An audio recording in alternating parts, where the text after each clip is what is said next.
Selamat pagi, selamat bertemu kembali dalam Renungan Harian edisi Jumat 12 Desember 2025. Mari teduhkan hati kita satu di dalam perenungan saat ini. Kiranya kasih dari Allah Bapa, Putra, dan Roh Kudus senantiasa menyertai kita sekalian. Sebelum kita membaca dan merenungkan firman Tuhan, marilah kita berdoa memohon hikmat di dalam merenungkan firman Tuhan pagi ini. Di saat teduh pagi ini ya Tuhan, kami datang kepadamu, memohon dengan tuntunan kuasa Roh Kudus untuk memampukan kami di dalam memahami setiap firman-Mu yang akan kami baca dan kami renungkan saat ini. Amin. Kitab Rut, pasalnya yang keempat, ayatnya yang ke-13 sampai dengan ayatnya yang ke-17. Lalu Boas mengambil Rut dan perempuan itu menjadi istrinya, dan dihampirinyalah dia. Maka atas karunia Tuhan perempuan itu mengandung, lalu melahirkan seorang anak laki-laki. Sebab itu perempuan-perempuan berkata kepada Naomi, "Terpujilah Tuhan yang telah rela menolong engkau pada hari ini dengan seorang penebus. Termasyurlah kiranya nama anak itu di Israel. Dan dialah yang akan menyegarkan jiwamu dan memelihara engkau pada waktu rambutmu telah putih. Sebab menantumu yang mengasihi engkau telah melahirkannya, perempuan yang lebih berharga bagimu dari 7 anak laki-laki." Dan Naomi mengambil anak itu serta meletakkannya pada pangkuannya, dan dialah yang mengasuhnya. Dan tetangga-tetangga perempuan memberi nama kepada anak itu, katanya, "Pada Naomi telah lahir seorang anak laki-laki." Lalu mereka menyebutkan namanya Obed. Dialah ayah Isai, ayah Daud.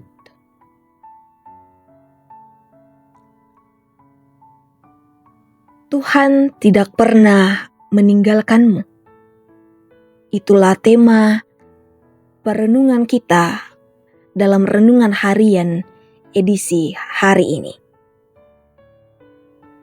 Saudara-saudara, masa-masa berat dalam hidup karena ragam kesukaran dan kegetiran kerap membuat seseorang dengan gampang mengatakan, "Tuhan tidak peduli.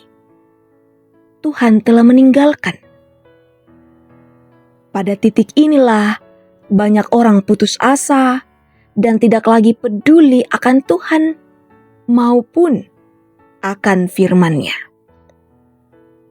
Orang akan menempuh hidup dengan jalan pikiran dan perasaannya sendiri dan melakukan apa yang dianggap baik dan benar menurut pertimbangannya.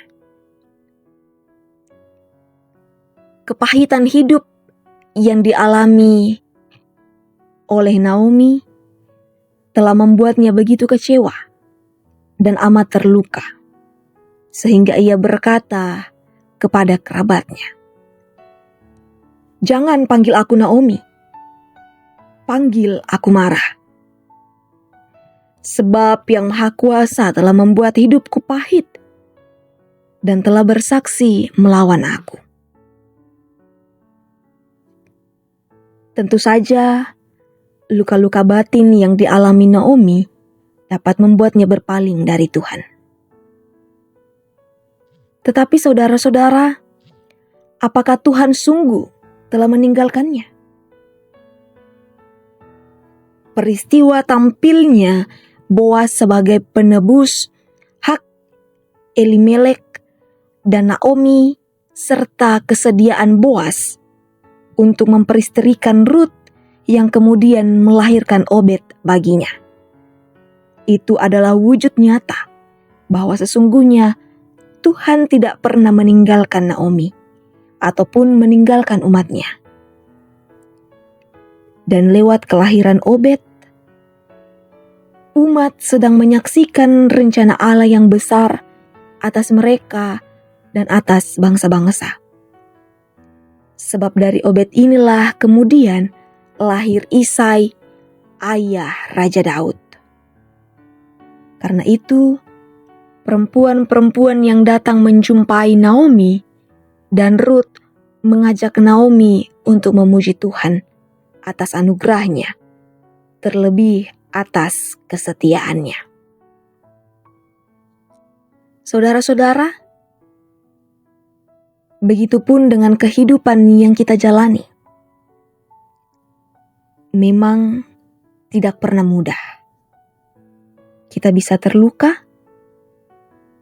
kita bisa kecewa, kita bisa sakit hati, dan juga kita bisa geram dibuatnya. Namun kisah hidup yang dialami oleh Naomi, Rut, dan Boas justru menjadi pengingat bagi kita bahwa sesungguhnya Tuhan tidak pernah meninggalkan kehidupan kita. Amin.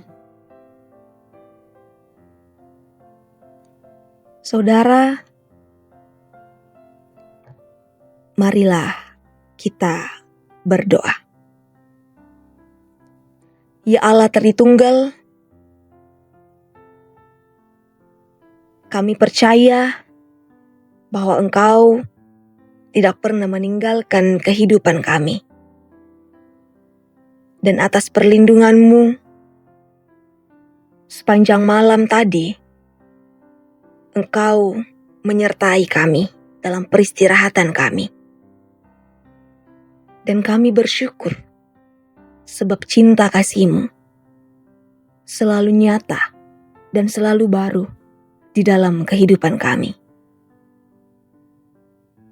Kami bersyukur pada hari ini Engkau masih senantiasa memberikan kami kehidupan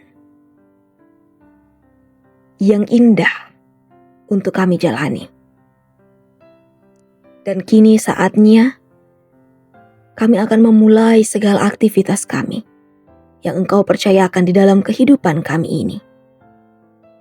Kami percaya bahwa Tuhan akan memberkati, Tuhan akan mengurapi dengan curahan kasih-Mu, agar segala pekerjaan dan aktivitas kami pada hari ini boleh kami lalui dengan baik, sehingga hari ini boleh menjadi hari yang penuh berkat di dalam kehidupan kami. Di dalam nama Allah Bapa, Putra, dan Roh Kudus, kami menyerahkan kehidupan kami. Amin. Saudara-saudara, pergilah dan pegang teguhlah firman Tuhan di dalam kehidupan kita. Dan marilah kita terima berkat-Nya. Kiranya Allah mengasihani kita dan memberkati kita.